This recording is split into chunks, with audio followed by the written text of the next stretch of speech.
सुवर्णरेखा नदीर बन्या जल आसवा नहीं पूर्वर प्रशासन पक्षर कौनसी सूचना नथिला, जहाकु नहीं गाँ लोकों भितर देखा देइछि असंतोष।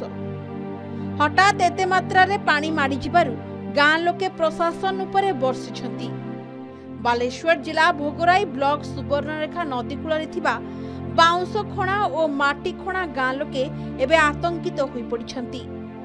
बन्या आसिबा नै एपर्यंत तांको पाखरे कौनसी खबर पहुंचा जाई नथिबा सेमाने अभियोग करिछंती, जेउथि पई धन जीवन को केमिति एते शीघ्र सुरक्षित स्थान को नेबे ताकु नै क्षोभ प्रकाश करिछंती।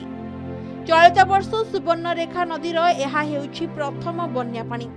एहा प्रभाव रे भोगराईर विभिन्न तलिया गाँ रे पानी पशिबा आरंभ करि सारिछि।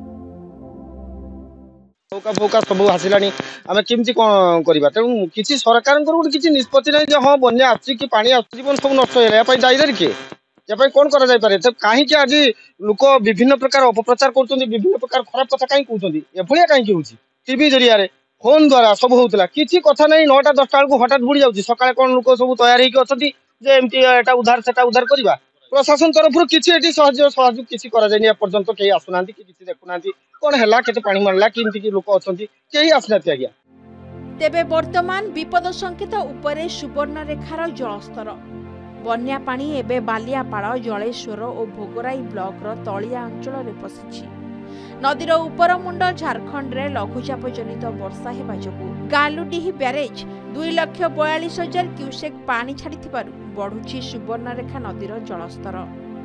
राजघाट ठारे नदीर विपद संकेत 10.36 मीटर थिबा बेले एबे 11.40 मीटर रे प्रभावित हेउछि। विभिन्न स्थान रे नदीबंध दुर्बल थिबारु भयभीत अछंती नदीकूलिया लोके।